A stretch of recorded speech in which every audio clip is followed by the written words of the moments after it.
ಶ್ರೀಗುರುಭ್ಯೋ ನಮಃ. ಹರಿ ಓಂ. ಜನ್ಮಾದ್ಯಸ್ಯ ಯತೋನ್ಮಯಾದಿತರತಶ್ಚಾರ್ಥೇಷ್ವಭಿಜ್ಞಸ್ವರಾಟ್ ತೇನೇ ಬ್ರಹ್ಮಹೃದಾಯಾದಿಕವಯೇ ಮುಹ್ಯಂತಿ ಯಂ ಸೂರಯಃ.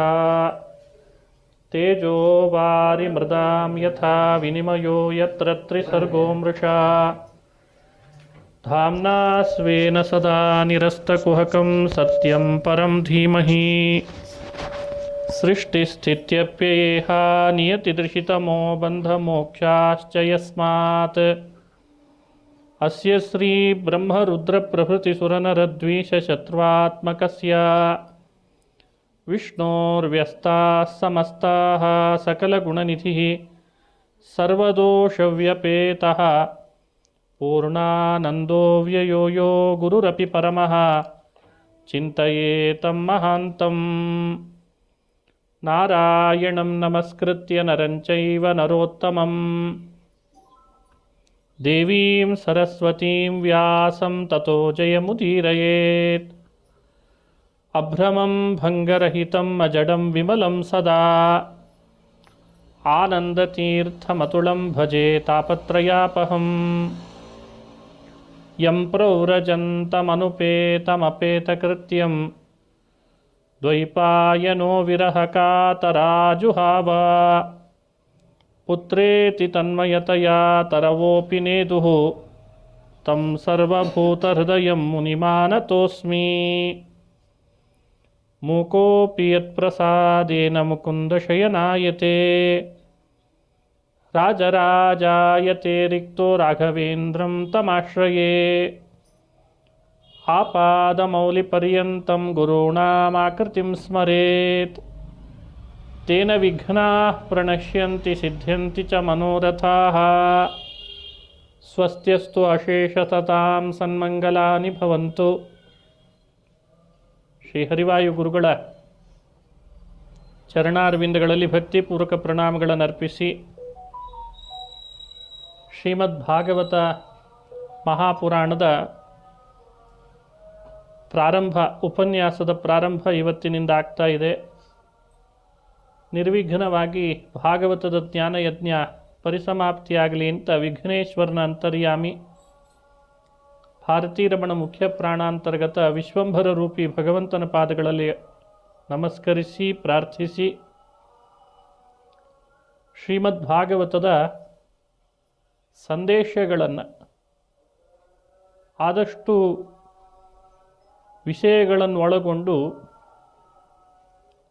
ಈ 7 ದಿನಗಳ ಕಾಲ ಹೇಳೋ ಪ್ರಯತ್ನ ಮಾಡ್ತಾ ಇದ್ದೇನೆ.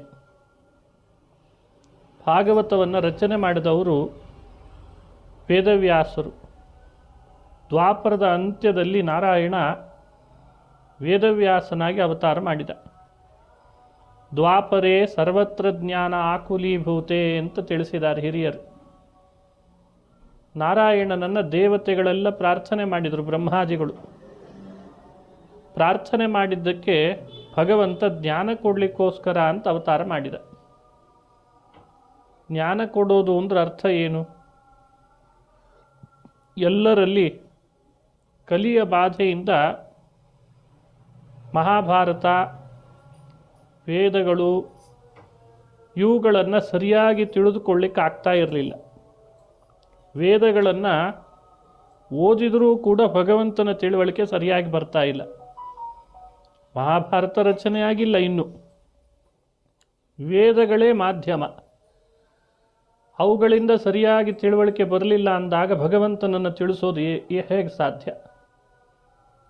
ಹಾಗಾಗಿ ಭಗವಂತ ನಾರಾಯಣ ವೇದವ್ಯಾಸನಾಗಿ ಅವತಾರ ಮಾಡಿ ಎಲ್ಲ ವೇದಗಳನ್ನು ಮತ್ತೆ ವಿಭಾಗ ಮಾಡಿ ವೇದಗಳ ಅರ್ಥ ನಿರ್ಣಯ ಮಾಡಲಿಕ್ಕೆ ಅಂತ ಬ್ರಹ್ಮಸೂತ್ರಗಳನ್ನು ರಚನೆ ಮಾಡಿದ. ಅದೇ ವೇದಾರ್ಥವನ್ನೇ ಮತ್ತಷ್ಟು ವಿಸ್ತಾರ ಮಾಡಲಿಕ್ಕೆ ಅಂತ ಮಹಾಭಾರತ ರಚನೆ ಮಾಡಿದ. ವೇದಕ್ಕಿಂತ ಉತ್ತಮವಾದ ಗ್ರಂಥ ಮಹಾಭಾರತ. ಪುರಾಣಗಳನ್ನು ರಚಿಸಿಕೊಟ್ಟ. 17 ಪುರಾಣಗಳನ್ನು ರಚನೆ ಮಾಡಿದ. ಇದರಿಂದ ಎಲ್ಲರೂ ಜ್ಞಾನ ಪಡೀಲಿ, ಇವುಗಳ ಅಧ್ಯಯನ ಮಾಡಲಿ, ಇವುಗಳ ಶ್ರವಣ ಮಾಡಲಿ, ಜ್ಞಾನ ಪಡೀಲಿ ನನ್ನ ಬಗ್ಗೆ ಅಂತ. ಅವುಗಳನ್ನು ರಚಿಸಿದರೂ ಕೂಡ ಜ್ಞಾನ ಪಡೀಲಿಕ್ಕೆ ಆಗ್ತಾ ಇರಲಿಲ್ಲ ಕೆಲವು ಅಧಿಕಾರಿಗಳಿಗೆ. ಅವರನ್ನು ಉದ್ದೇಶಿಸಿ ಕೊನೆಗೆ ರಚನೆ ಮಾಡಿದ ಕೃತಿ ಶ್ರೀಮದ್ ಭಾಗವತ ಅಂತಾರೆ. ವೇದವ್ಯಾಸರಿಗೆ ಬಹಳ ತೃಪ್ತಿ ತಂದು ಕೊಟ್ಟ ಕೃತಿ ಇದು. ಅದನ್ನು ಅಲಂ ಬುದ್ಧಿ ಅಂತ ಕರೆದಿದ್ದಾರೆ. ತಥಾಪಿ ನಾತ್ಮ ಪರಿತುಷ್ಯತೆ ಮೇ, ಯಾಕೋ ನನ್ನ ಮನಸ್ಸಿಗೆ ತೃಪ್ತಿ ಆಗ್ತಿಲ್ಲ ಅಂತ ಚಡಪಡಿಸ್ತಿದ್ರಂತೆ ವ್ಯಾಸರು. ನಾರದರು ಭಾಗವತ ರಚನೆ ಮಾಡು, ನಿನ್ನ ಮನಸ್ಸಿಗೆ ತೃಪ್ತಿ ಆಗ್ತದೆ ಅಂತ ಹೇಳಿದ್ರಂತೆ. ವ್ಯಾಸರಿಗೆ ನಾರದರು ಹೇಳಿದ ಕೂಡಲೇ ಸರಿ, ಹಾಗಾದರೆ ಭಾಗವತ ರಚನೆ ಮಾಡ್ತೀನಿ, ಅದರಿಂದ ಮನಸ್ಸಿಗೆ ತೃಪ್ತಿ ಆಗ್ತದ ನೋಡ್ತೀನಿ ಅಂತ ಭಾಗವತ ರಚನೆ ಮಾಡಿದರು. ಆಗ ವೇದವ್ಯಾಸರಿಗೆ ಮನಸ್ಸಿಗೆ ತೃಪ್ತಿ ಆಯಿತು ಅಂತ ಪುರಾಣದಲ್ಲೇ ಬರುವಂಥ ಅಂಶ. ವ್ಯಾಸರಿಗೆ ತೃಪ್ತಿ ತಂದುಕೊಟ್ಟ ಕೃತಿ ಅಂದಮೇಲೆ ಇನ್ನು ಇದನ್ನು ಶ್ರವಣ ಮಾಡುವ ಸಜ್ಜನರಿಗೆ ತೃಪ್ತಿ ಆಗದೇ ಇರ್ತದ? ಮನುಷ್ಯನಿಗೆ ಮನಸ್ಸಿಗೆ ಬಹಳ ಸಮಸ್ಯೆ ಅಂತಂದರೆ ಯಾವುದು? ಎಲ್ಲ ಇದೆ, ಸಂಪತ್ತಿದೆ, ಅಧಿಕಾರ ಇದೆ, ಮನೆ ಇದೆ, ಕುಟುಂಬ ಇದೆ, ವಾಹನಗಳಿವೆ, ಆದರೂ ಹೇಳ್ತಿರ್ತಾನೆ ಯಾಕೋ ನೆಮ್ಮದಿ ಇಲ್ಲ, ಯಾಕೋ ಇನ್ನೂ ಕಿರಿಕಿರಿ ಇದೆ ಅಂತಾನೆ. ಮನಸ್ಸಿಗೆ ಅತೃಪ್ತಿ. ಆ ಅತೃಪ್ತಿ ಮನುಷ್ಯನನ್ನು ಬಹಳ ಕೆಳಮುಖ ಮಾಡ್ತದೆ. ತೃಪ್ತಿ ಬಹಳ ಮುಖ್ಯ. ಭಾಗವತ ಮನುಷ್ಯನಿಗೆ ತೃಪ್ತಿ ತಂದು ಕೊಡ್ತದೆ ಅಂತ ಅರ್ಥ. ಭಾಗವತವನ್ನು ಸರಿಯಾಗಿ ಅರ್ಥೈಸ್ಕೊಂಡವನಿಗೆ ಎಂಥ ಸಮಸ್ಯೆಯನ್ನಾದರೂ ಬೇಗ ಬಗೆಹರಿಸ್ಕೊಳ್ತಾನೆ. ಬಗೆಹರಿದೇ ಇದ್ದರೂ ಸಮಸ್ಯೆಯನ್ನು ಫೇಸ್ ಚೆನ್ನಾಗಿ ಮಾಡ್ತಾನೆ ಆತ. ಈಗೆಲ್ಲ ಫೇಸ್ ಮಾಡೋದು ಬಹಳ ಮುಖ್ಯ ಅಂತಾರೆ ಸಮಸ್ಯೆಗಳನ್ನು. ಟಾಸ್ಕ್ ಏನೋ ಕೊಟ್ಟು ಬಿಡ್ತಾರೆ, ಫೇಸ್ ಮಾಡೋದು ಹೇಗೆ? ಭಾಗವತ ಚೆನ್ನಾಗಿ ಅಧ್ಯಯನ ಮಾಡಿದವನು ಚೆನ್ನಾಗಿ ಫೇಸ್ ಮಾಡ್ತಾನೆ. ಇದು ತಾನೇ ಬಂದರೆ ಬರಲಿ ಬಿಡು ಅಂತಾನೆ. ಇನ್ನೊಂದು ಸಮಸ್ಯೆ ಬಂದರೆ ಅದು ಬರಲಿ ಬಿಡು ಅಂತಾನೆ. ಪರೀಕ್ಷಿತ್ ರಾಜ ಸರ್ಪ ಕಚ್ಚುತ್ತದೆ, ಸಾವು ಬರ್ತದೆ ಅಂತ ಅವನಿಗೆ ಗೊತ್ತಾಯಿತು. ಒಂದಾ ಸರ್ಪ ಬರದೇ ಇರೋ ಹಾಗೆ ಮಾಡ್ಕೊಳ್ಬೇಕು, ಬರದೇ ಇರೋ ಹಾಗೆ ಮಾಡಿಕೊಂಡು ಸಾವು ಗೆಲ್ಲಕ್ಕೆ ಹೋಗಬೇಕು.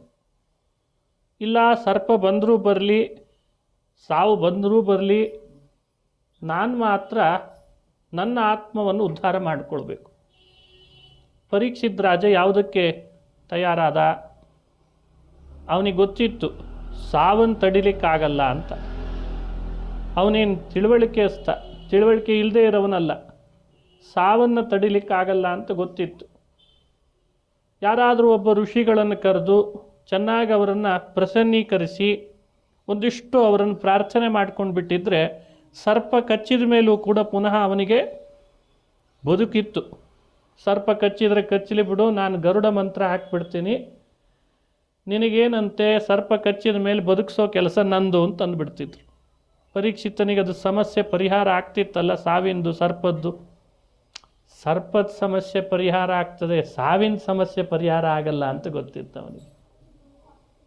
ಇವತ್ತಲ್ಲ ನಾಳೆ ಸರ್ಪ ಕಚ್ಚಿ ಮತ್ತೆ ಬದುಕು ಉಳಿಬಲ್ಲೆ, ಆದರೆ ಕೆಲವು ದಿನಗಳು ಕಳೆದ ಮೇಲೆ ವಯಸ್ಸಾಗೇ ಆಗ್ತದೆ. ಆಮೇಲೆ ಪುನಃ ಮೃತ್ಯು ಬಂದೇ ಬರ್ತದೆ. ಆ ಮೃತ್ಯುವನ್ನು ಗೆಲ್ಲಲಿಕ್ಕೆ ಯಾವುದಾದ್ರೂ ಮಂತ್ರ ಇದೆನಾ? ಅದು ಅವನಿಗೆ ಚೆನ್ನಾಗಿ ಅರಿವಿಗೆ ಮೂಡಿತ್ತು. ಆ ಅರಿವು ಇದ್ದದ್ದಕ್ಕೆ ಆತ ಸರ್ಪಕ್ಕೆ ಗರುಡ ಮಂತ್ರ ಹಾಕುವ ಪ್ರಯತ್ನ ಮಾಡಿ ಕಾಲ ವ್ಯರ್ಥ ಮಾಡಲಿಲ್ಲ. ಸಾವು ಬರದೇ ಇರೋಂಗೆ ಮಾಡ್ಕೊಳ್ತೇನೆ ಅಂತ ಸಾಹಸ ಮಾಡಲಿಲ್ಲ. ಆತ ಏನು ಮಾಡಿದ? ಅವನು ನಿರ್ಧಾರ ತಗೊಂಡದ್ದು ಭಾಗವತದಲ್ಲೇ ಬರ್ತದೆ. ನಿರ್ಧಾರ ತಗೊಂಡದ್ದು ಏನಿದ್ರೂ ನನ್ನ ಆತ್ಮೋದ್ಧಾರ ಮಾಡ್ಕೊಳ್ತೀನಿ ಅಂತ ನಿರ್ಧಾರ ತಗೊಂಡ. ಹಾಗಾಗಿ ತನ್ನ ಅಧಿಕಾರ ಎಲ್ಲ ಬದಿಗಿಟ್ಟ. ತನ್ನ ಅಧಿಕಾರವನ್ನು ತನ್ನ ಮಗನಿಗೆ ಒಪ್ಪಿಸಿದ, ಜನಮೇಜಯನಿಗೆ. ಸರ್ಪ ಬರ್ತದ, ಬರಲಿ ಬಿಡು ಅಂತಂದ. ಸಾವು ಬರ್ತದ, ಬರಲಿ ಬಿಡು ಅಂತಂದ. ಮತ್ತು ಯಾವುದರಲ್ಲಿದೆ ತೃಪ್ತಿ ಅಂತ? ದೊಡ್ಡ ರಾಜ, ಅಖಂಡ ಭೂಮಂಡಲದ ಅಧಿಪತಿಯಾಗಿದ್ದ, ಧರ್ಮರಾಜನ ಸಿಂಹಾಸನವನ್ನೇ ಏರಿದ್ದ. ಧರ್ಮರಾಜ ಅಂದರೆ ಅಖಂಡ ಭೂಮಂಡಲದ ಅಧಿಪತಿ. ರಾಜಸೂಯ ಯಾಗ ಮಾಡಿ, ಅಶ್ವಮೇಧ ಯಾಗ ಮಾಡಿ ಧರ್ಮರಾಜ ಚಕ್ರವರ್ತಿಯಾಗಿದ್ದ. ಅಂಥ ಸಿಂಹಾಸನವನ್ನೇರಿದ ಪರೀಕ್ಷಿತ್ ರಾಜನಿಗೆ ಯಾವುದರು ಆಯ್ಕೆಗಳು ಸಾಕಷ್ಟಿದ್ದಾಗಲೂ ಅವನು ಯಾವುದನ್ನು ಆಯ್ಕೆ ಮಾಡಿಕೊಂಡ ಅಂದರೆ ಗಂಗಾ ನದಿ ಸಾಕು, 4 ಜನ ಸಾಧು ಸಂತರು ನನ್ನ ಬಳಿಗೆ ಬಂದರೆ ಸಾಕು, ಅವರೊಟ್ಟಿಗೆ 4 ಮಾತನಾಡ್ತಾ ಒಳ್ಳೆಯ ಭಗವಂತನ ಕಥೆ ಕೇಳ್ತಾ ಕೇಳ್ತಾ ಈ 7 ದಿನ ಕಾಲ ಕಳೆದು ಬಿಡ್ತೇನೆ.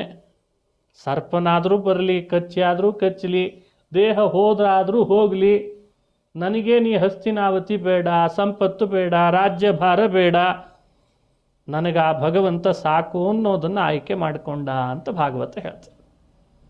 ಅಂದರೆ ತೃಪ್ತಿಯನ್ನು ಮನುಷ್ಯ ಮನಸ್ಸಿನ ನೆಮ್ಮದಿಯನ್ನು ಆಯ್ಕೆ ಮಾಡಿಕೊಳ್ಬೇಕು. ಅದು ಭಾಗವತದಿಂದ ಬರ್ತದೆ ಎನ್ನುವ ಸತ್ಯ ಅವನಿಗೆ ಅರಿವಾಗಿತ್ತು. ಇದು ಭಾಗವತ ನಮಗೆ ಕೊಡುವಂಥ ಸಂದೇಶ ಅಂತ ಚಿಂತನೆ ಮಾಡಬೇಕು.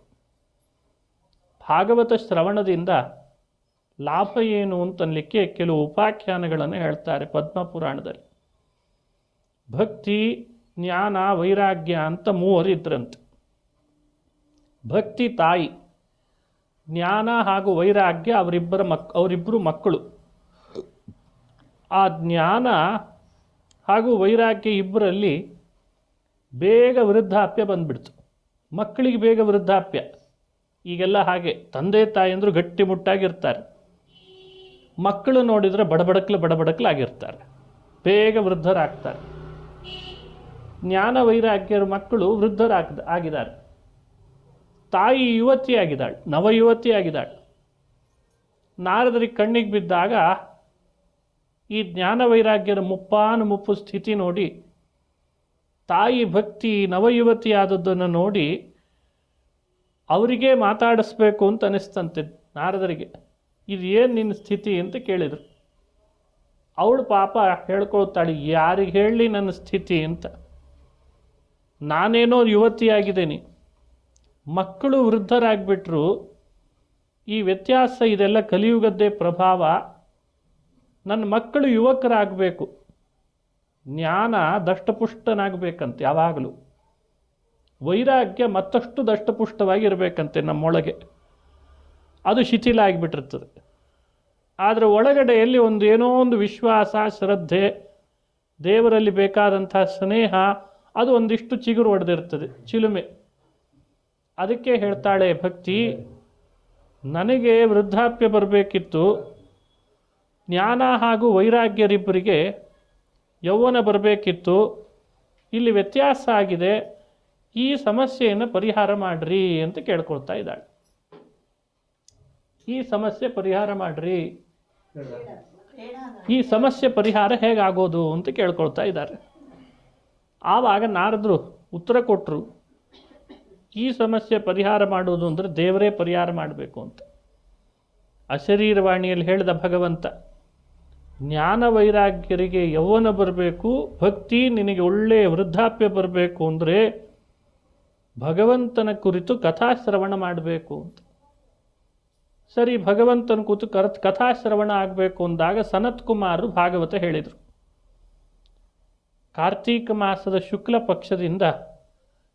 ಪಕ್ಷದ ನವಮಿಯಿಂದ ಹುಣ್ಣಿಮೆವರೆಗೂ ಭಾಗವತ ಕಥಾಶ್ರವಣ ಮಾಡಿಸಿದ್ರಂತೆ. ಆ ಭಾಗವತ ಕೇಳಿದ್ರ ಪ್ರಭಾವ ಬಹಳ ಜನ ಋಷಿ ಮುನಿಗಳು, ತಪಸ್ವಿಗಳೆಲ್ಲ ಪಾಲ್ಗೊಂಡ್ರು. ಋಷಿಗಳು ಪಾಲ್ಗೊಂಡ್ರು, ಬ್ರಹ್ಮಜ್ಞಾನಿಗಳು ಪಾಲ್ಗೊಂಡ್ರು.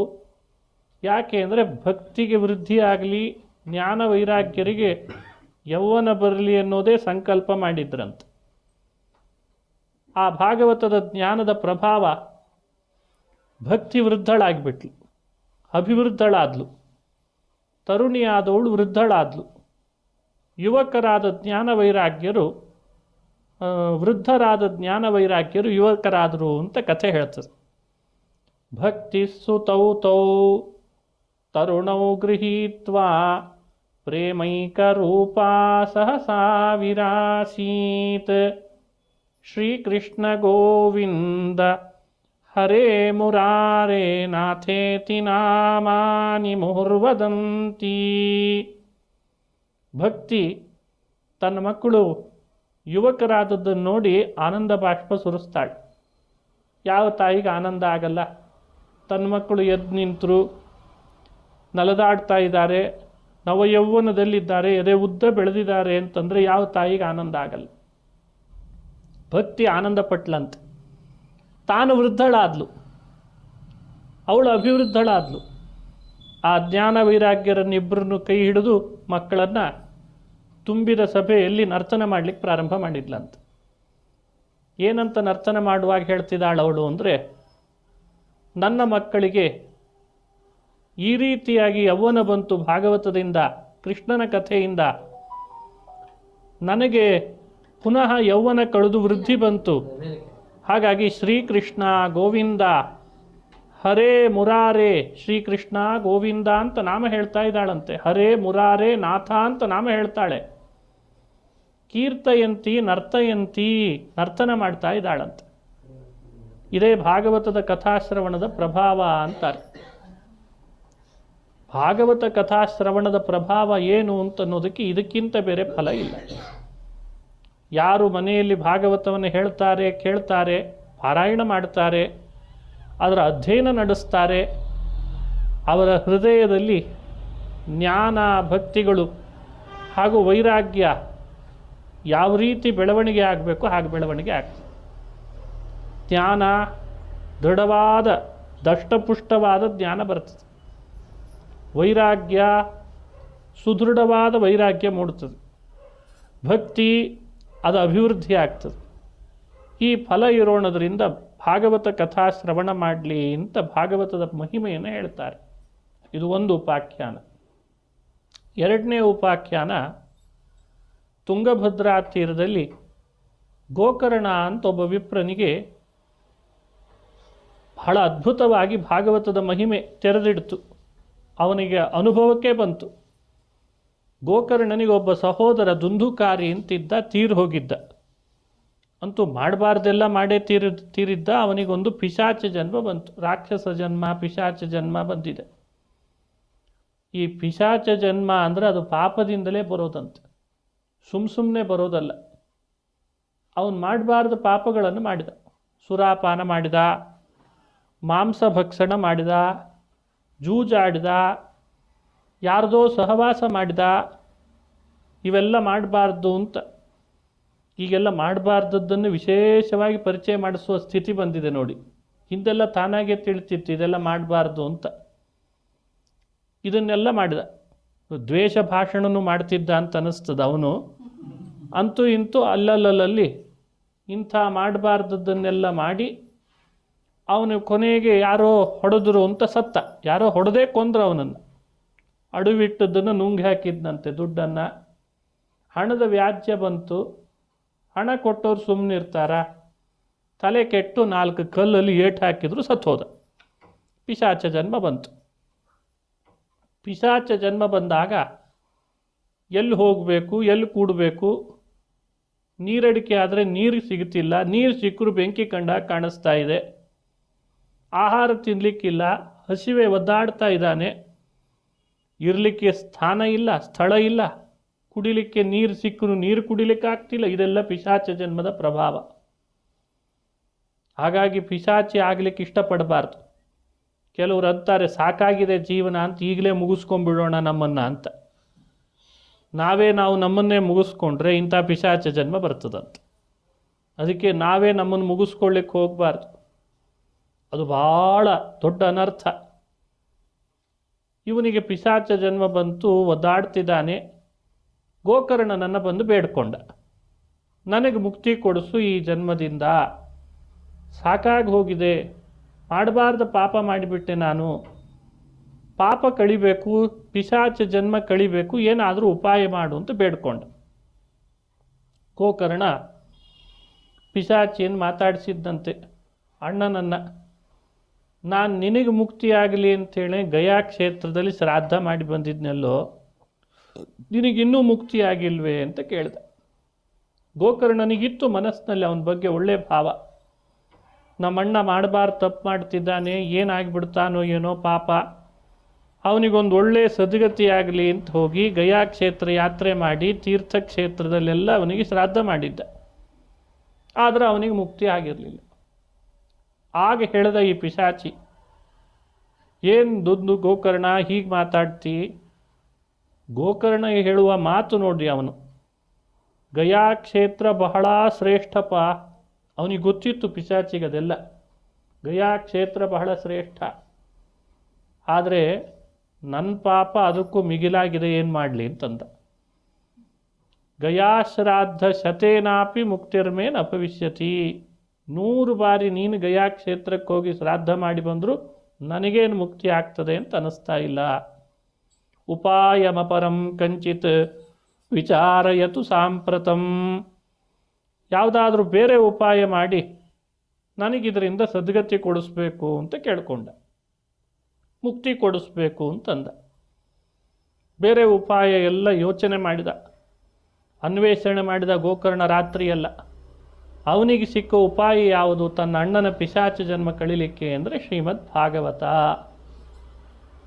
ಯಾಕಂದರೆ ಈಗ ಪಿಶಾಚ ಜನ್ಮ ಇಂಥವುಗಳನ್ನು ಹೋಗಿಸ್ಲಿಕ್ಕೆ ಅಂತ ಬೇರೆ ಉಪಾಯಗಳನ್ನು ಹುಡುಕ್ಲಿಕ್ಕಿಲ್ಲ. ಇವತ್ತು ಕರೋನಾ ಬಂದಿದೆ ಅಂದರೆ ಲಸಿಕೆ ಹಾಕಿಸ್ಕೊಳ್ರಿ ಅಂತಾರೆ, ಶುಗರ್ ಬಂದಿದೆ ಅಂದರೆ ಯಾವುದೊಂದು ಮಾತ್ರೆ ತೊಗೊಳ್ರಿ, ಇಂಜೆಕ್ಷನ್ನು ಅಂತಾರೆ.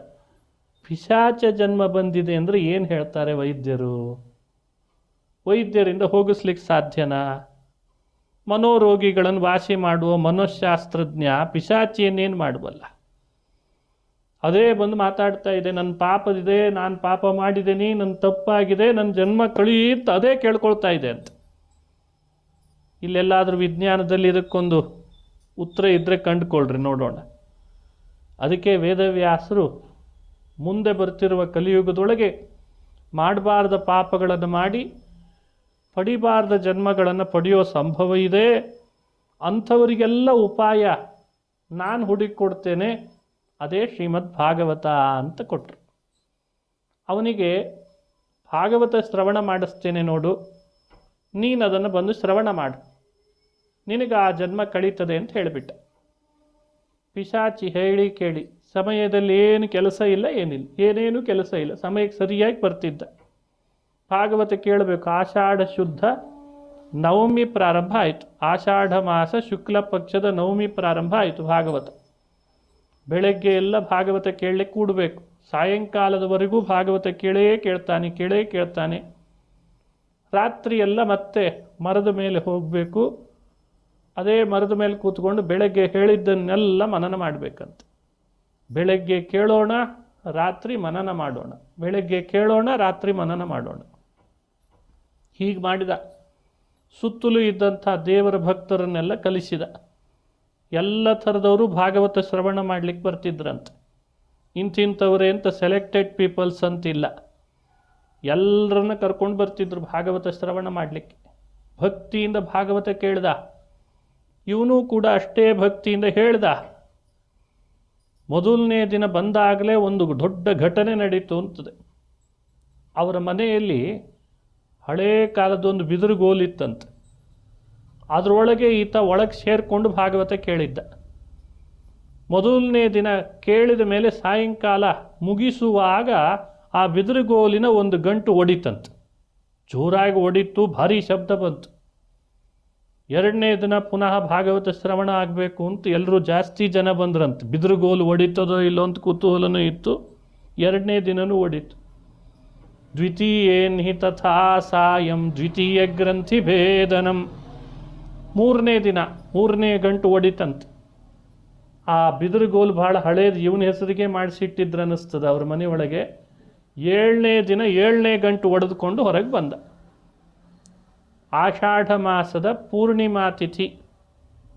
ಅವತ್ತಿನ ದಿವಸ ಏಳನೇ ಗಂಟು ಹೊಡೆದುಕೊಂಡು ಹೊರಗೆ ಬಂದು ನೋಡ್ತಾನೆ, ದಿವ್ಯ ರೂಪಧರೋ ದೇವ ತುಳಸೀದಾಮ ಮಂಡಿತ. ಒಳ್ಳೆ ದಿವ್ಯ ರೂಪ ಬಂದಿದೆ, ಪಿಶಾಚ ಜನ್ಮ ಕೆಳಗೆ ಬಿದ್ದೋಗಿದೆ, ಪಿಶಾಚ ದೇಹ. ತುಳಸಿ ಮಾಲೆ ಹಾಕ್ಕೊಂಡಿದ್ದಾನೆ. ಆಕಾಶದಲ್ಲಿ ವಿಮಾನದಲ್ಲಿ ದೇವದೂತರು ಬಂದಿದ್ದರು. ಅವನನ್ನು ಕೈ ಹಿಡಿದು ಒಳಗೆ ಕೂಡಿಸ್ಕೊಂಡ್ರು.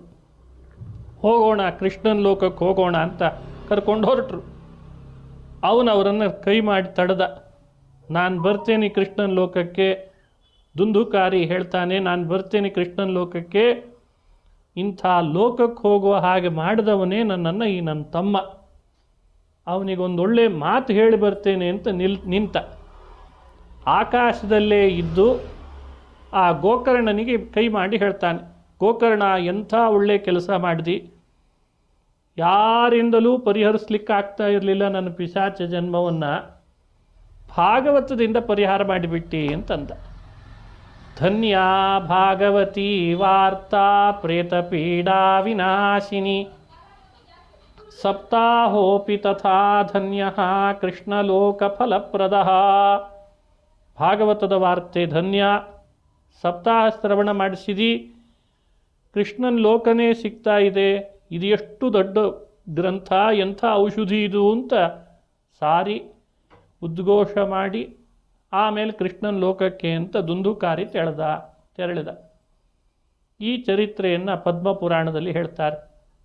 ಹಾಗಾಗಿ ಭಾಗವತ ಕಥಾ ಶ್ರವಣ ಮಾಡೋದು, ಅದರ ಫಲ ಏನು, ಪ್ರಯೋಜನ ಏನು ಅಂತ ಯಾರಾದರೂ ಕೇಳಿದರೆ, ನಾವು ಮಾಡಿದಂಥ ಪಾಪಗಳು ಮುಂದೇನಾದರೂ ಪಿಶಾಚ ಜನ್ಮ ಬರಲಿಕ್ಕೆ ಅಂತಿದ್ದರೆ ಅಥವಾ ಅಪಮೃತ್ಯು ಬರಲಿಕ್ಕಿದ್ರೆ, ಈಗೇನಾದರೂ ನಮಗೆ ಸಮಸ್ಯೆಗಳು ಮುಂದೆ ಬರೋ ಹಾಗಿದ್ದರೆ ಅದೆಲ್ಲ ಥರದ್ದನ್ನು ಸಮಸ್ಯೆ ಪರಿಹರಿಸಿ ನಮ್ಮನ್ನು ಅನುಗ್ರಹಿಸುವ ಕೃತಿ ಇದು ಅಂತ ವ್ಯಾಖ್ಯಾನ ಮಾಡ್ತಾರೆ, ತಿಳಿಸ್ಕೊಡ್ತಾರೆ. ಆ ಕಾರಣಕ್ಕಾಗಿಯೂ ಭಾಗವತ ಕಥಾಶ್ರವಣ ಮಾಡು. ಹಾಗಾಗಿ ಭಾಗವತ ಚಿಂತನೆ, ಭಾಗವತದ ಅನುಸಂಧಾನ, ಅವುಗಳ ಶ್ಲೋಕ, ಅವುಗಳ ವಿವರಣೆ ಎಷ್ಟು ಮಾಡಿದರೂ ಕೂಡ ಅದು ನಮಗೆ ಫಲಪ್ರದ ಪ್ರಯೋಜನಕಾರಿ. ಶ್ಲೋಕಾರ್ಧಂ ಶ್ಲೋಕಪಾದಂ ವಾ ನಿತ್ಯಂ ಭಾಗವತಂ ಪಠೇತ್. ಸಾಧಕರಾದವರು ಕಲಿಯುಗದಲ್ಲಿ ಇನ್ನೇನು ಮಾಡಲಿಕ್ಕಾಗದಿದ್ದರೂ ದಿನಾ ಒಂದು ಶ್ಲೋಕನೋ ಶ್ಲೋಕಾರ್ಧನೋ ಭಾಗವತ ಪಠಣ ಮಾಡಬೇಕು.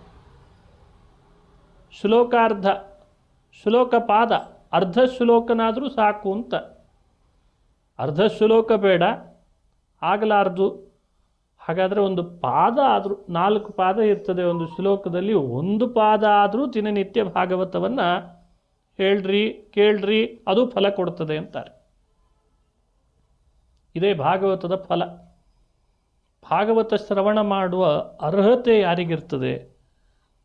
ಅಧಿಕಾರಿ ಯಾರು? ಬೇರೆ ಇನ್ಯಾರಲ್ಲ. ನಿರ್ಮತ್ಸರಾಣಾಂ ಸತಾಂ ವೇದ್ಯಂ ವಾಸ್ತವಮತ್ರ ವಸ್ತು ಶಿವದಂ. ನಿರ್ಮತ್ಸರಾಣಾಂ ಸತಾಂ,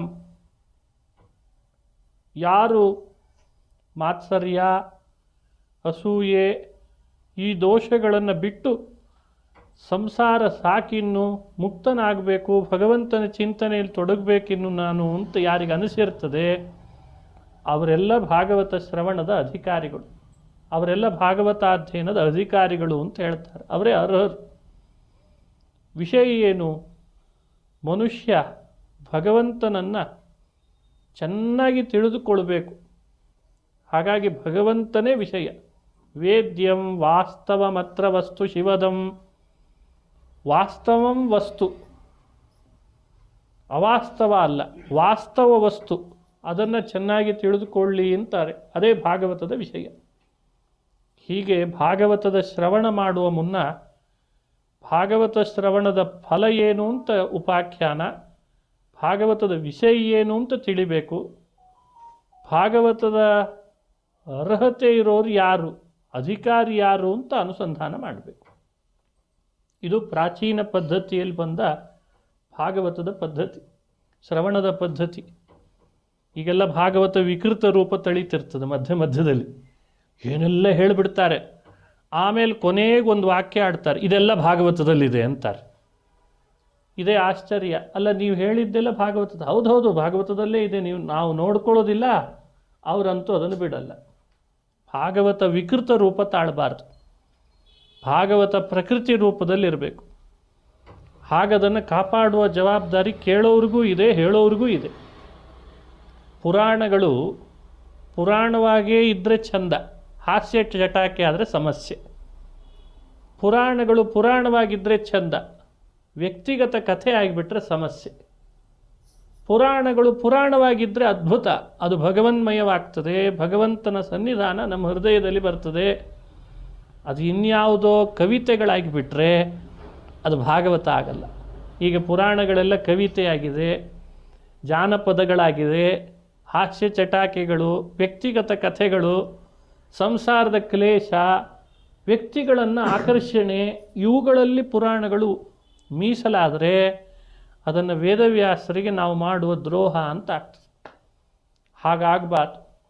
ಅಲ್ಲಿ ಹೇಳಿದ ಕಥಾನಕಗಳಿಗೆ ಕುಂದುಕೊರತೆಗಳು ಬರದಂತೆ ತತ್ವಮಯವಾಗಿ ದೃಷ್ಟಾಂತಗಳನ್ನು ಕೊಟ್ಟು ಪುರಾಣವನ್ನು ಹೇಳ್ರಿ ಅಂತ ವ್ಯಾಸರ ಅನುಮತಿ ಕೊಡ್ತಾರೆ. ಪುರಾಣಕಾರರು ಹೇಗಿರಬೇಕು, ಅವರ ಲಕ್ಷಣಗಳೇನು? ದೃಷ್ಟಾಂತ ಕುಶಲೋ ನರಹ.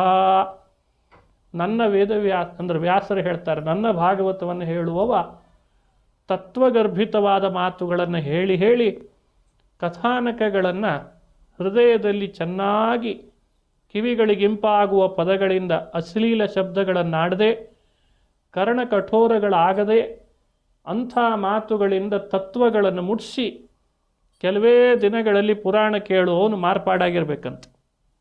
ನಾವಿದನ್ನು ಅಳವಡಿಸ್ಕೊಳ್ಬೇಕು. ಇಂಥದ್ದನ್ನು ಅಳವಡಿಸ್ಕೊಂಡ್ರೆ ದೇವರು ನಮ್ಮ ಬಗ್ಗೆ ಪ್ರೀತಿ ತೋರ್ತಾನೆ ಅನ್ನೋ ಭಾವ ಮೂಡಬೇಕಂತ. ಅವನ ಮಟ್ಟಿಗೆ ಇಳಿದು ಅವನಿಗೆ ಬೇಕಾಗುವ ಹಾಗೆ ಶ್ರೋತೃವಿಗೆ ದೃಷ್ಟಾಂತಗಳನ್ನು ಕೊಡಬೇಕು. ಅದಕ್ಕೆ ಅವನಿಗೆ ದೃಷ್ಟಾಂತ ಕುಶಲೋ ನರಹ ಅಂತ ಹೇಳ್ತಾರೆ ವೇದವ್ಯಾಸರು. ಹೆಚ್ಚೆಚ್ಚು ಪ್ರಮೇಯಗಳನ್ನು ಅರ್ಥೈಸಲಿಕ್ಕೆ ಬೇಕಾಗುವ ದೃಷ್ಟಾಂತಗಳನ್ನು ಕೊಡ್ರಿ, ಹೆಚ್ಚು ಸಮಯ ಶ್ರೋತೃಗಳಿಗೆ ಅರ್ಥೈಸಿಕೊಳ್ಳುವಂತೆ ಮಾಡಿರಿ. ಆ ರೀತಿ ಪುರಾಣಗಳು ಇರಲಿ ಅಂತ ವ್ಯಾಖ್ಯಾನ ಮಾಡಿದ್ದಾರೆ. ಚಾತಕ ಪಕ್ಷಿಗಳಂತೆ ಶ್ರೋತೃಗಳಿರಬೇಕು ಅಂತಂತಾರೆ, ಮೋಡಗಳಂತೆ ವಕ್ತೃಗಳಿರಬೇಕು ಅಂತಾರೆ ವೇದವ್ಯಾಸರು. ಚಾತಕ ಪಕ್ಷಿ ಲೋಕದೊಳಗೆ ಹಾಕಿರ್ತದೆ, ಯಾವಾಗಲೂ ತನ್ನ ಬಾಯಿ ತಕ್ಕೊಂಡು ಆಕಾಶದ ಕಡೆಗೆ ಮುಖ ಮಾಡಿ ಮೋಡಗಳು ಬರ್ತವೆ ಎಂದಾಗ ಯಾವುದಾದ್ರೂ ಹನಿ ಬೀಳಲಿ ಅಂತ ಕಾಯ್ತಾ ಇರ್ತದೆ. ಯಾವಾಗ ಮೋಡ ಬರ್ತದೆ, ಎಷ್ಟೋ ಹನಿಗಳು ಉದುರಿಸ್ತದೆ, ಕೆಲವು ಹನಿಗಳೆಲ್ಲ ಅದರ ಬಾಯಲ್ಲಿ ಬಿದ್ದು ಕೂಡಲೇ ತಂಪೆರಿತದೆ. ಹಾಗೆ ವಕ್ತೃಗಳಾದವರು ಮೋಡದಂತೆ. ಮೋಡಗಳು ಏನು ಮಾಡ್ತಾವೆ, ಸಮುದ್ರದಲ್ಲಿದ್ದ ನೀರನ್ನೆಲ್ಲ ಶೇಖರಿಸಿ ತಮ್ಮೊಳಗೆ ಇಟ್ಕೊಳ್ತಾವೆ.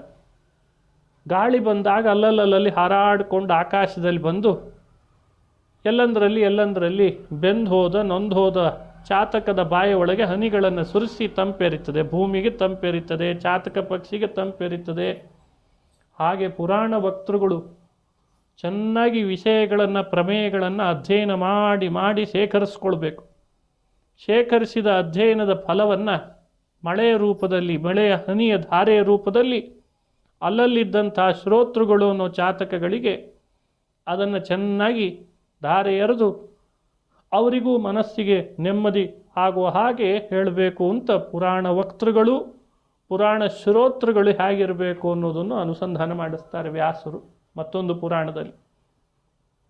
ಇಂಥ ಶ್ರೀಮದ್ ಭಾಗವತ ಇಲ್ಲಿ ಹೇಳಿರುವ ಕಥಾನಕಗಳು ಪ್ರಮೇಯಗರ್ಭಿತವಾದ ಕಥಾನಕ.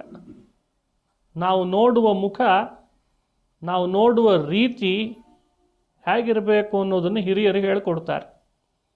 ಭಾಗವತ ಶ್ರವಣ ಮಾಡುವಾಗ ಬಹಳ ಜನರಿಗೆ ಅನ್ನಿಸ್ತದೆ, ನೀವು ಭಾಗವತ ಹೇಳ್ರಿ, ಬೇರೆ ಯಾಕೆ ಹೇಳ್ತೀರಿ ಅಂತ.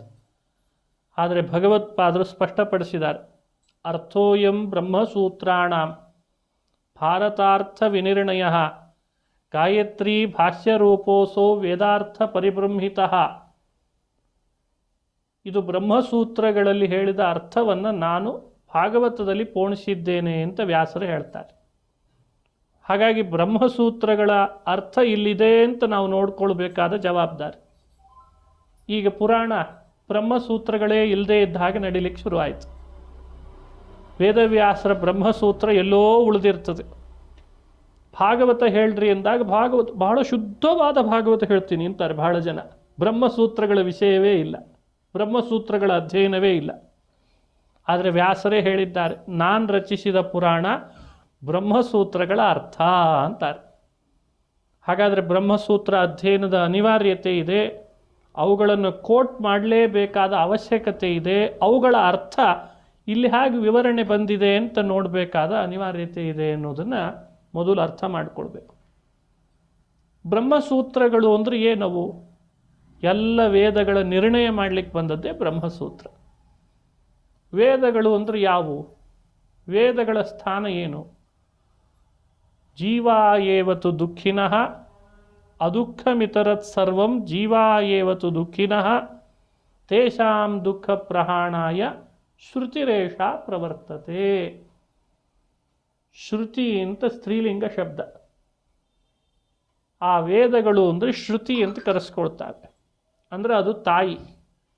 ವೇದಗಳೆಂಬ ತಾಯಿ ನಮ್ಮನ್ನೆಲ್ಲ ದುಃಖಿಗಳಾಗಿದ್ದದ್ದನ್ನು ನೋಡಲಿಕ್ಕೆ ಅದಕ್ಕೆ ಆಗಬರಲಿಲ್ಲ. ಯಾವ ತಾಯಿಗೆ ತನ್ನ ಮಕ್ಕಳು ಯಾವಾಗಲೂ ಬಡಬಡಕಲೇ ಇರೋದು, ಕಣ್ಣೀರು ಹಾಕ್ತಾ ಇರೋದು, ಹಸಿವೆಯಿಂದ ಬಳಲ್ತಾ ಇರೋದು, ಯಾವ ತಾಯಿ ನೋಡಿ ಸಂತೋಷ ಪಡ್ತಾಳೆ? ಇರಲಿ ಬಿಡು, ಉಪವಾಸ ಇರಲಿ ಬಿಡು, ಒದ್ದಾಡಲಿ ಬಿಡು, ದುಃಖಪಟ್ಟರೆ ಪಡಲಿ ಬಿಡು ಅಂತ ಯಾವ ಅಮ್ಮ ಅಪೇಕ್ಷೆ ಪಡ್ತಾಳೆ? ಅಮ್ಮನಿಗೆ ಹಾಗೆ ಅಭಿಪ್ರಾಯ ಇರಲ್ಲ, ಕರಳು ಹಚ್ಚಿಕೊಂಡಿರ್ತಾಳಲ್ಲ. ಹಾಗೆ ವೇದಗಳೆಲ್ಲ ಶ್ರುತಿ ತಾಯಿ, ಅವಳು ವೇದ ಮಾತಾ.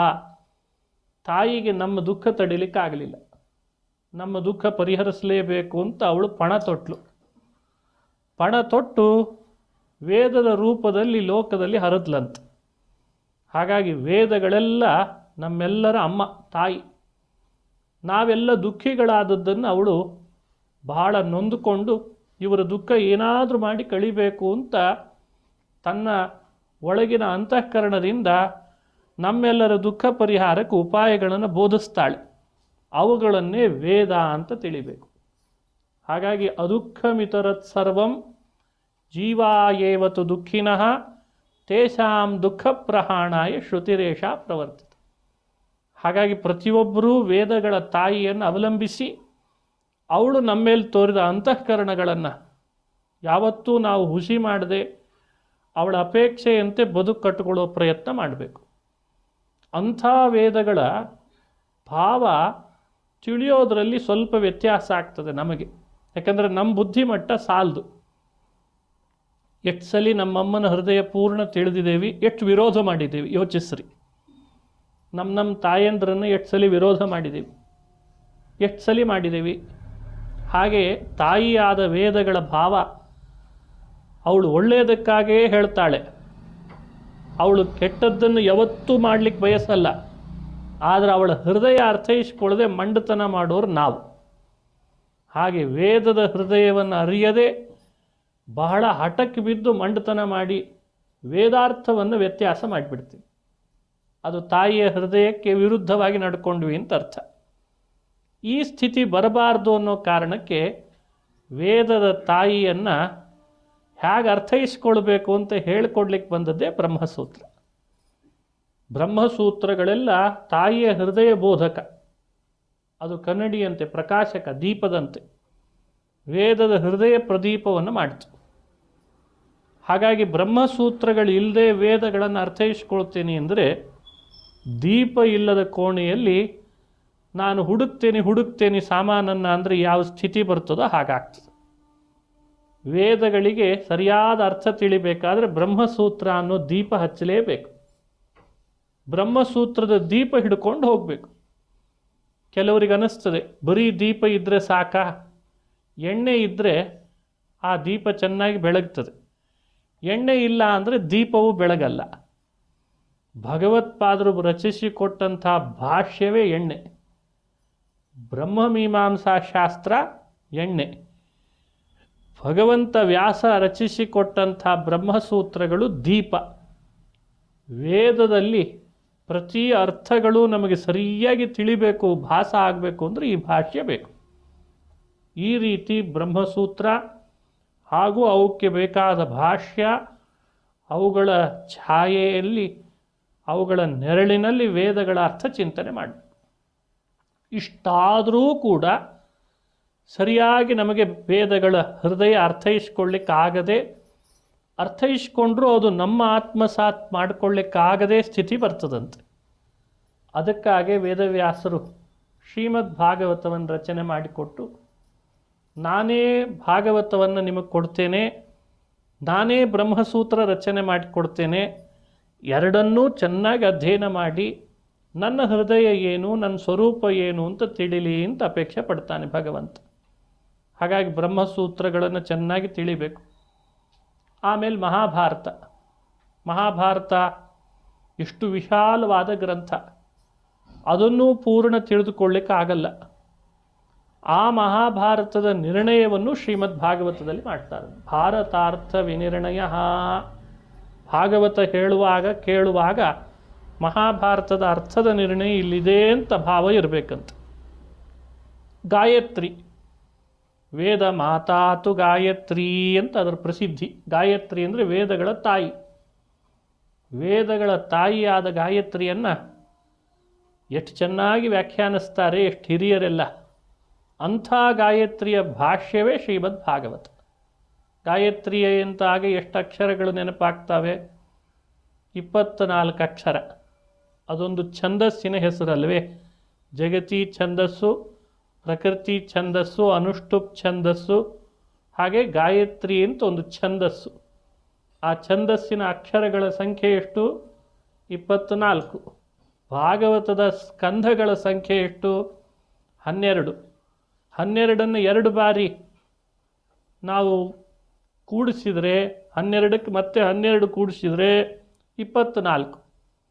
ಅಂದರೆ ಮೊದಲನೆಯ ಸ್ಕಂಧ ಗಾಯತ್ರಿಯ 2 ಅಕ್ಷರದ ವಿಸ್ತಾರ ಅಂತ ಅರ್ಥ.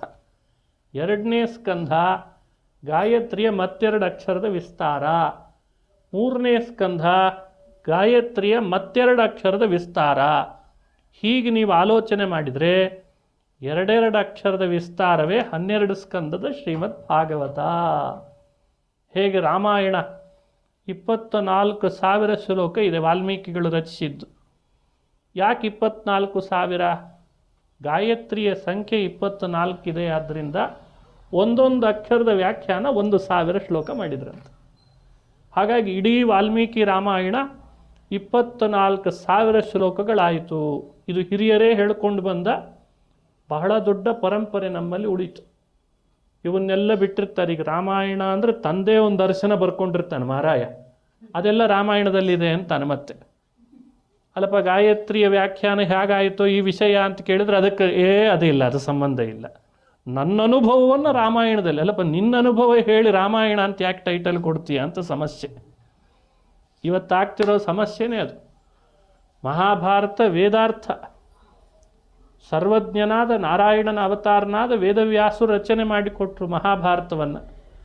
ಅಲ್ಲಿರುವ ಕೆಲವು ಕಥೆಗಳನ್ನು ತಗೊಂಡು ತನ್ನ ಕವಿತಾ ಪ್ರದರ್ಶನ ಮಾಡಿ ಅಲ್ಲಿರುವ ಹೆಸರನ್ನೇ ಪರ್ವ ಅಂತ ಕದ್ದು ಇದೆಲ್ಲ ವೇದವ್ಯಾಸರು ಹೇಳಿದ್ದು ಅಂತಂತಾನೆ. ಮತ್ತೆ ಇದೆಲ್ಲ ಲೋಕದಲ್ಲಿ ನಡೀತಾ ಇರುವಂತಹ ವೇದವ್ಯಾಸರಿಗೆ ಅವರು ಕೊಟ್ಟ ಸಾರಸ್ವತ ಲೋಕ, ಅವರು ಕೊಟ್ಟ ತಾತ್ವಿಕ ಆಧ್ಯಾತ್ಮಿಕವಾದ ವಿಷಯಗಳಿಗೆ ನಿಧಾನಕ್ಕೆ ವಿಕೃತಿಯನ್ನು ಮೆರೀತಾರೆ ತಮ್ಮ ಸ್ವಾರ್ಥದಿಂದ.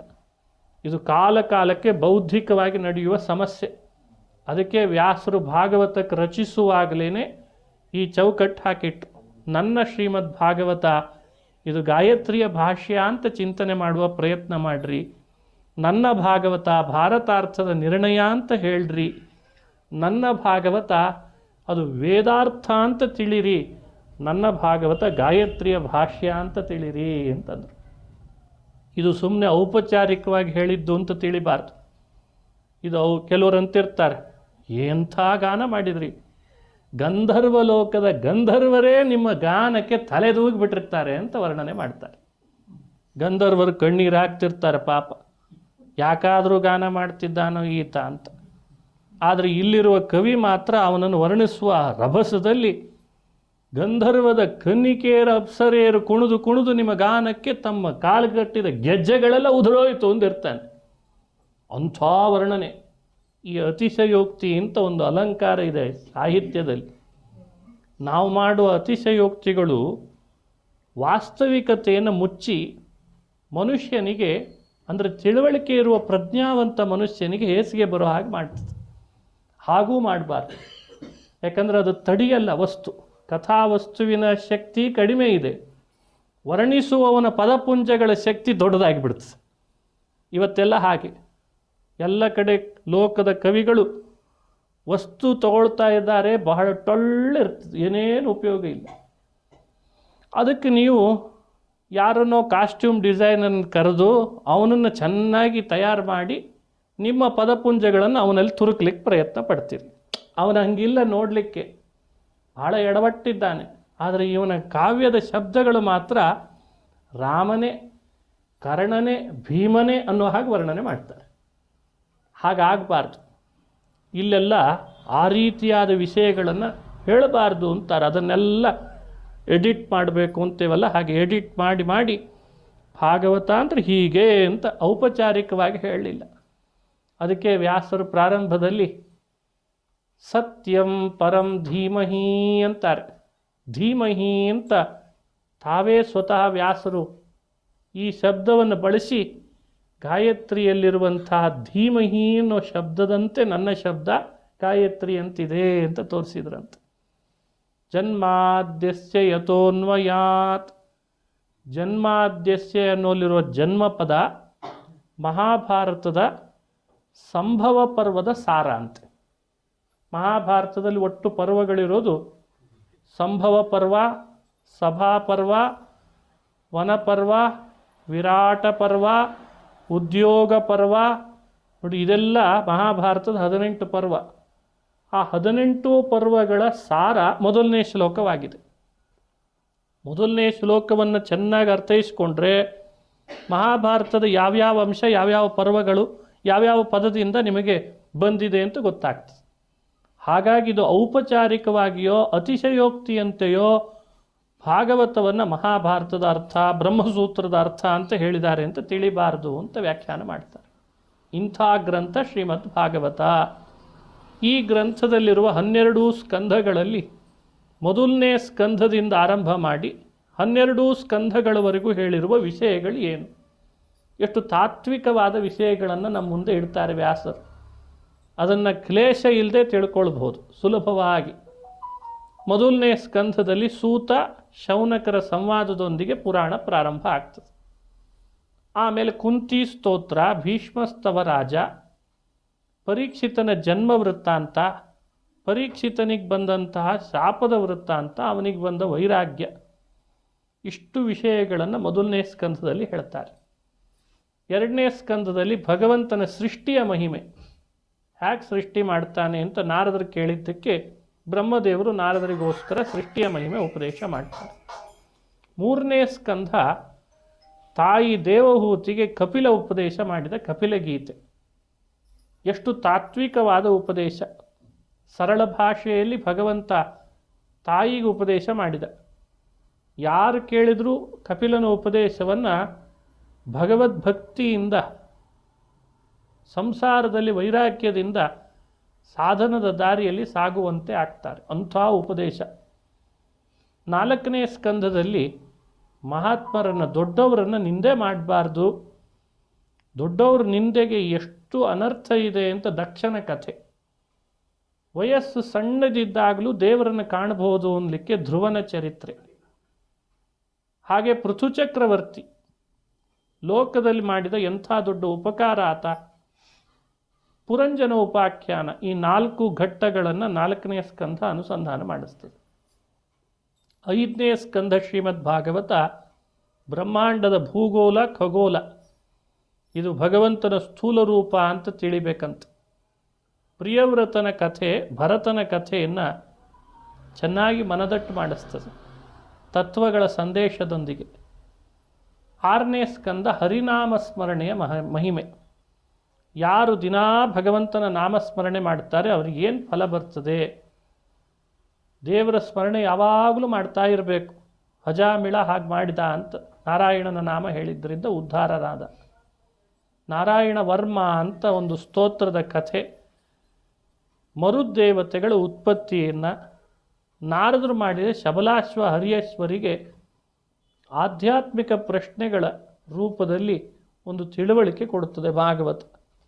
7ನೇ ಸ್ಕಂಧ ಹರಿಭಕ್ತನಾದ ಪ್ರಹ್ಲಾದನ ಕಥೆ. ಭಕ್ತಿ ಹೇಗೆ ಮಾಡಬೇಕು ಅನ್ನಲಿಕ್ಕೆ ಸ್ಫೂರ್ತಿನೇ ಪ್ರಹ್ಲಾದ. ದ್ವೇಷ ಹೇಗೆ ಮಾಡಬೇಕು ಅಂತನ್ಲಿಕ್ಕೆ ಒಂದು ಮಾಡೆಲ್ ಅಂದರೆ ಹಿರಣ್ಯಕಶ್ಯಪು ಅಂತ. ದ್ವೇಷಕ್ಕೊಬ್ಬ ಮಾಡಲ್ಲು, ಭಕ್ತಿಗೆ ಒಬ್ಬ ಮಾಡಲ್ಲು. ಅಂದರೆ ಒಬ್ಬ ಭಕ್ತಿಗೆ, ಇನ್ನೊಬ್ಬ ದ್ವೇಷಕ್ಕೆ. ಭಗವಂತ ಎಷ್ಟು ಕರುಣಾಸಾಗರ, ಭಕ್ತವತ್ಸಲ, ಭಕ್ತಾಪರಾಧ ಸಹಿಷ್ಣು ಅಂತ ನೃಸಿಂಹನಾಗಿ ಲೋಕಕ್ಕೆ ಪ್ರಕಟಪಡಿಸಿದ ಆ ಕಥೆಯನ್ನು 7ನೇ ಸ್ಕಂದ ಹೇಳ್ತದೆ. 8ನೇ ಸ್ಕಂದ ಭಾಗವತ ಮನ್ವಂತರಗಳಲ್ಲಿ ನಡೆದ ಕಥೆ. ಗಜೇಂದ್ರ ಮೋಚನೆ, ಸಮುದ್ರ ಮಥನ ಮಾಡುವಾಗ ದೇವತೆಗಳ ಮೇಲೆ ದೇವರು ತೋರಿಸಿದ ಕೃಪಾದೃಷ್ಟಿ, ಅಮೃತ ಹಂಚಲಿಕ್ಕೆ ಅಂತ ಮಾಡಿದ ಮೋಹಿನಿ, ಮಂದರ ಎತ್ತಲಿಕ್ಕೆ ಮಾಡಿದ ಕೂರ್ಮ, ವಾಮನಾವತಾರ, ಇದೆಲ್ಲ 8ನೇ ಸ್ಕಂದ. 9ನೇ ಸ್ಕಂದದಲ್ಲಿ ಹರಿಭಕ್ತರ ಕಥೆ. ಅಂಬರೀಷ ಎಷ್ಟು ದೊಡ್ಡ ಭಕ್ತ, ಅಂಬರೀಷನ ಕಥೆ ಹೇಳ್ತಾರೆ. ಹೀಗೆ ಸೌಭರಿ ಅಂತ ದೇವರ ಭಕ್ತರಾದ ಸೌಭರ ಋಷಿಗಳ ಚರಿತ್ರೆ, ರಾಮಾವತಾರದ ಕಥೆ, ಇವುಗಳೆಲ್ಲ 9ನೇ ಸ್ಕಂದ. 10ನೇ ಸ್ಕಂದ ಕೃಷ್ಣಾವತಾರ, ಬಹಳ ದೊಡ್ಡ ಸ್ಕಂದ. 10ನೇದ್ದು ಭಾಗವತದಲ್ಲಿ ಕೃಷ್ಣ ಎಷ್ಟು ಥರದ ಲೀಲೆಗಳನ್ನು ತೋರಿಸಿದಾನೆ, ಎಷ್ಟು ಗೋಪಿಕಾಸ್ತ್ರೀಯರಿಗೆ ಹತ್ತಿರನಾಗಿದ್ದ, ತನ್ನನ್ನು ದ್ವೇಷಿಸುವ ಶತ್ರುಗಳಿಗೆ ಭಯಂಕರನಾಗಿದ್ದ, ತನ್ನೇ ವಿಶ್ವಾಸ ಮಾಡೋರಿಗೆ ಎಲ್ಲಿದ್ದರೂ ಬಂದು ವರ ಕೊಡ್ತಿದ್ದ, ತಾನೇ ಯಾವಾಗಲೂ ಬೆನ್ನೆಲುಬಾಗಿ ರಕ್ಷಕನಾಗಿ ನಿಂತಿರ್ತಿದ್ದ, ಗೋವುಗಳನ್ನು ಕಾದ, ಗೋಪಾಲಕರನ್ನು ಕಾದ, ಗೋಪಾಲಕ ಪಾಲಕರನ್ನು ಕಾದ. ಇದೆಲ್ಲ ಭಾಗವತದಲ್ಲಿ ಕೃಷ್ಣ ಮಾಡಿದ ತನ್ನ ಬಾಲ್ಯಲೀಲೆಗಳು. ಹಾಗೆ ಕೃಷ್ಣನ ಯೌವನ, ಕೌಮಾರ ಯೌವನ ಅಂತ ಹೇಳ್ತಾರೆ. ಆ ಎರಡೂ ಭಗವಂತನ ಯೌವನ ಕೌಮಾರ ಅಂತ ಭಗವಂತನಿಗೆ ಪ್ರತ್ಯೇಕವಾಗಿ ಇಲ್ಲ, ಯಾವಾಗಲೂ ಯುವಕನೇ. ಯುವಾಂ ಯುವಾನೌ ಸತತಂ. ಲಕ್ಷ್ಮೀ ಪರಮಾತ್ಮರಿಗೆ ಯೌವನ ಬಂತು ಹೋಯಿತು ಅಂತಿಲ್ಲಂತೆ, ಯಾವಾಗಲೂ ಯುವಕರೇ ಅಂತವ್ರು. ಅಂಥ ಅದ್ಭುತ ಅವನು. ಅವನ ಚರಿತ್ರೆಗಳನ್ನು ವರ್ಣನೆ ಮಾಡ್ತಾರೆ. ಅವನು ಮಾಡಿಕೊಂಡಂತಹ ವಿವಾಹ, ಕಲ್ಯಾಣ ಘಟ್ಟ, ರುಕ್ಮಿಣಿ ಕಲ್ಯಾಣ, ಸತ್ಯಭಾಮ ಪರಿಣಯ ಅಂತೆಲ್ಲ ಹೇಳ್ತಾರೆ. ಜಾಂಬವತಿ ಪರಿಣಯ, 16,108 ಜನ ಸ್ತ್ರೀಯರೊಟ್ಟಿಗೆ ಮಾಡಿದ ಪರಿಣಯ, ಜೊತೆಯಲ್ಲಿ ಭೂಭಾರ ಹರಣಕ್ಕಾಗಿ ಅಂತ ನರಕಾಸುರ, ರಾಸಂಧ, ಕಂಸ, ಕೆಲವರನ್ನ ತಾನೇ ಕೊಂದ, ಕೆಲವರನ್ನ ಭೀಮನ ಕಡೆಯಿಂದ ಕೊಲ್ಲಿಸಿದ, ಧರ್ಮರಾಜನಿಗೆ ರಾಜ್ಯ ಕೊಡಿಸಿದ, ಧರ್ಮದ ಸ್ಥಾಪನೆ ಮಾಡಿದ, ಅಧರ್ಮವನ್ನು ನಾಶ ಮಾಡಿದ. ಕೃಷ್ಣನ ಕಥೆನೇ ಇಷ್ಟಿದೆ. ಎಷ್ಟು ಜನ್ಮ ಎತ್ತಿ ಬಂದರೂ ಕೃಷ್ಣನ ಕಥೆ ಪೂರ್ಣ ಆಗಲ್ಲ. ಕಥೆ ಹೇಳ್ತೇವೆ ಏನೋ ಒಂದಿಷ್ಟು ಸಾರ ಮಾಡಿ, ನಮ್ಮ ಸಮಯಕ್ಕೆ ಹೇಳಬೇಕಷ್ಟೆ.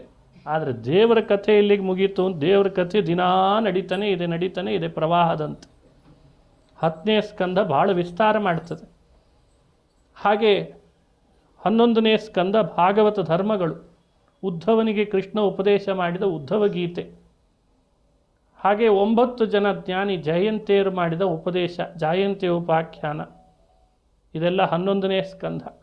12ನೇ ಸ್ಕಂದ ಭಾಗವತದಲ್ಲಿ ಕಲ್ಕಿಯಾಗಿ ದೇವರು ಮುಂದೆ ಮಾಡುವ ಅವತಾರ, ಭೂಭಾರ ಹರಣ, ಪುನಃ ಧರ್ಮದ ಸ್ಥಾಪನೆ, ಬುದ್ಧಾವತಾರ, ಆ ಬುದ್ಧಾವತಾರದ ಚರಿತ್ರೆಯ ಸಂಕ್ಷೇಪ, ಇಷ್ಟನ್ನೆಲ್ಲ ಹೇಳಿ ಶುಕಮುನಿಗಳು ಪರೀಕ್ಷಿತ್ ರಾಜನಿಗೆ ಭಾಗವತವನ್ನು ಮುಕ್ತಾಯ ಮಾಡ್ತಾರೆ.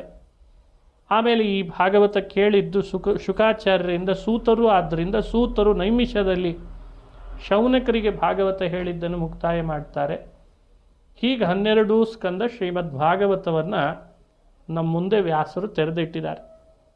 ವ್ಯಾಸರು ಈ ಧಾರಾವಾಹಿಯಂತೆ, ಧಾರಾವಾಹಿ ಅನ್ನೋದು ಶಾಸ್ತ್ರಗಳ ಶಬ್ದ ಅದು, ಆಮೇಲೆ ಅದನ್ನು ಕಳ್ತನ ಮಾಡಿದರು ಬೇರೆಯವರು.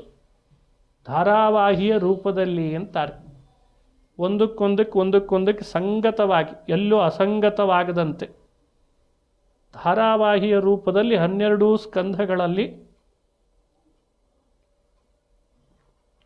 365 ಅಧ್ಯಾಯಗಳು, ಅಷ್ಟೇ ಅಧ್ಯಾಯ ಮಾಡಿದ್ದಾರೆ ವ್ಯಾಸರು. ಒಂದು ವರ್ಷದ ದಿನಗಳ ಸಂಖ್ಯೆ ಎಷ್ಟೋ ಅಷ್ಟೇ ಅಧ್ಯಾಯಗಳು ಭಾಗವತದೊಳಗಿದ್ದಾವಂತೆ. ಅಷ್ಟೇ ಸಂಖ್ಯೆಯಲ್ಲಿ ಭಾಗವತ ರಚನೆ ಮಾಡಿದ್ದಾರೆ.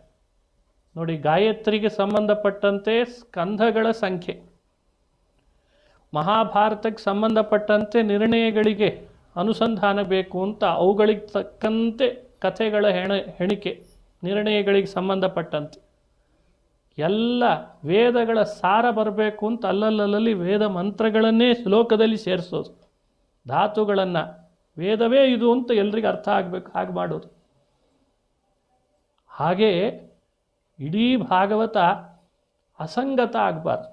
ಈ ಸ್ಕಂಧ ಆದಮೇಲೆ ಈ ಸ್ಕಂಧನೇ ಯಾಕೆ ಬಂತು, ಈ ಪ್ರಶ್ನೆ ಆದಮೇಲೆ ಈ ಪ್ರಶ್ನೆನೇ ಯಾಕೆ ಬಂತು, ಈ ಅಧ್ಯಾಯ ಆದಮೇಲೆ ಈ ಅಧ್ಯಾಯನೇ ಯಾಕೆ ಬಂತು ಅಂತ ರೆಲೆವೆನ್ಸಿ, ಒಂದೊಂದು ಇರ್ರೆಲೆವೆಂಟ್ ಅನ್ನಿಸದೇ ಇರೋ ಹಾಗೆ ಹೌದು, ಅಲ್ಲೇ ಹೇಳಿರುವ ಕಥೆ ನಮಗೇನು ಸಂಬಂಧ ಅಂತ ಅದನ್ನು ಹೇಳ್ತಾರೆ ಮತ್ತೆ. ಅದು ನೀವೇನೋ ಪುರಾಣ ಹೇಳ್ತಾ ಇದ್ದೀರಿ, ಅದೆಲ್ಲೋ ನರಕ ಇದೆ ಅಂತ ನಮ್ಮನ್ನು ಸುಮ್ಮನೆ ಹೆದರಿಸಿ ಬಿಡ್ತೀರಿ ನೀವು. ಅವೆಲ್ಲ ಏನಿಲ್ಲ, ಯಾಕಂದರೆ ಈಗೆಲ್ಲ ಇಲ್ಲೇ ನರಕ ಇಲ್ಲೇ ಸ್ವರ್ಗ ಅಂತ ಕುಟ್ಟಿ ಕುಟ್ಟಿ ಹೇಳಿ ಅವುಗಳದ್ದೆಲ್ಲ ಭಯ ಹುಟ್ಟಿಸ್ತೀರಷ್ಟೇ ಅಂತಂತಿರ್ತಾರೆ. ಅದಕ್ಕೆ ವ್ಯಾಸರು ಎಲ್ಲ ಸಂಗತವಾಗುವಂತೆ ಅದರ ಕಥೆಗಳನ್ನು ಹೇಳ್ತಾರೆ, ಮನಮುಟ್ಟುವಂತೆ ಪ್ರಮಾಣಗಳನ್ನು ಕೊಡ್ತಾರೆ, ಸಮರ್ಥನೆ ಕೊಡ್ತಾರೆ. ಇಷ್ಟೂ ಮೀರಿ ಕೆಲವು ಹೃದಯಗಳಿಗೆ ಒಪ್ಪಿಗೆ ಆಗಲ್ಲ. ಏನೇ ಹೇಳ್ರಿ ನಮ್ದು ನಮಗೆ ಅಂತೀವಿ.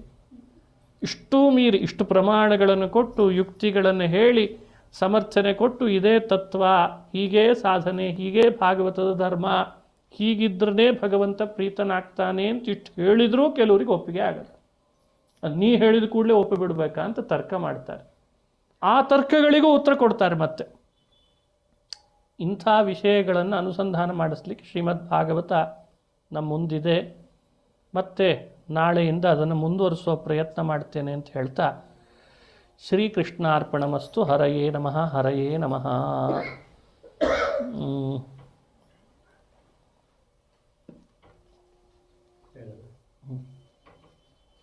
ಇವತ್ತು